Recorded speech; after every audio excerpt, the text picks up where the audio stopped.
अस्सलाम वालेकुम स्टूडेंट्स। आज हम नाइन्थ क्लास की फ़िज़िक्स का यूनिट नंबर 4 जो है उसका लेक्चर नंबर 17 पढ़ेंगे, जो कि पेज नंबर 105 पर मौजूद है। और हम इस चैप्टर के न्यूमेरिकल्स जो हैं वो सॉल्व कर रहे हैं।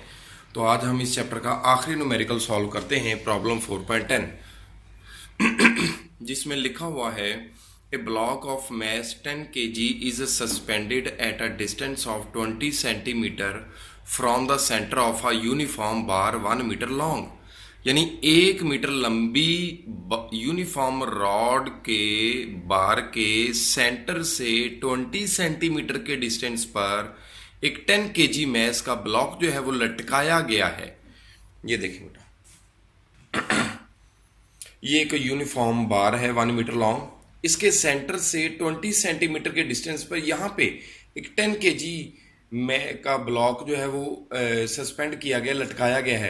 तो जाहिर बात है कि ये ब्लॉक लटकाने से ये रॉड बार जो है वो बैलेंस नहीं होगी, बल्कि ये जो ब्लॉक है इसका वेट जो है वो एंटी क्लॉकवाइज मूवमेंट प्रोड्यूस करवाएगा, जिसकी वजह से ये बार जो है वो बैलेंस नहीं होगी, इस तरह रोटेट करके गिर जाएगी।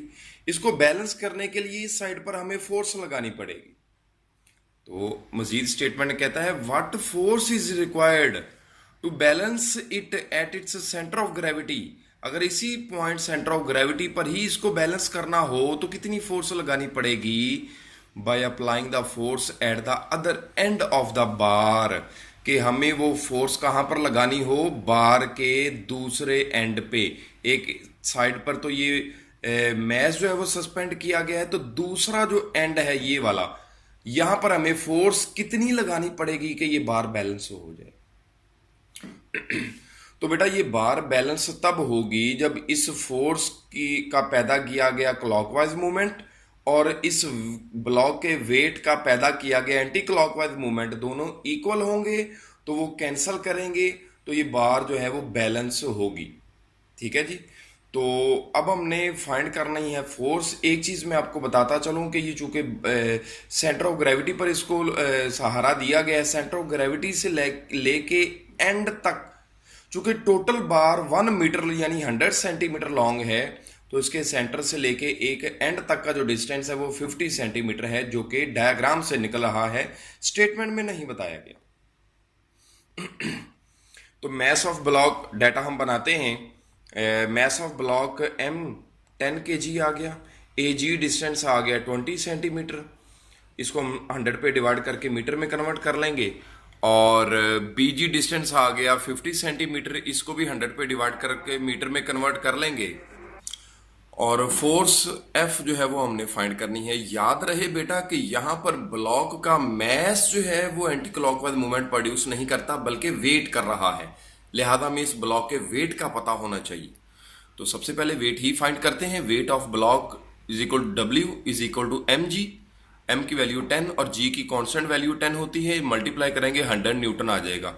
यानी कि ब्लॉक का यहाँ पर जो वेट है वो 100 न्यूटन है, जो कि एंटी क्लॉकवाइज मूवमेंट प्रोड्यूस करवा रहा है।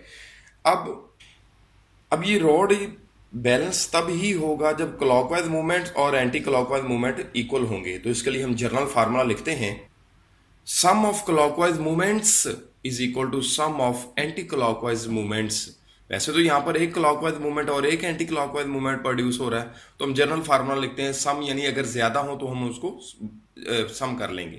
तो ये कब की कंडीशन है? जब रॉड बैलेंस होगा तब ये सूरत हाल होगी। अब इसमें वैल्यूज पुट करते हैं। Sum of clockwise movement, clockwise movement जो है वो कौन प्रोड्यूस कर रहा है? फोर्स F, और उसका मूवमेंट आर्म क्या है? BG, equal to anti clockwise movement एक ही है जो प्रोड्यूस कर रहा है, कौन कर रहा है? W, उस ब्लॉक का वेट, और उसका मूवमेंट आर्म कितना है? AG। ये फार्मूला बन गया। यहां से हम F फाइंड करते हैं, ये जो BG मल्टीप्लाई हो रहा है उस तरफ जाके डिवाइड हो जाएगा, W multiply by AG over BG बन जाएगा। इसमें बेटा वैल्यूज पुट करके सॉल्व करेंगे तो फोर्स का जो आंसर आएगा वो 40 न्यूटन आएगा। यूं ये आपके न्यूमेरिकल मुकम्मल हो गए और यूं ये चैप्टर मुकम्मल हो गया। अल्लाह हाफिज।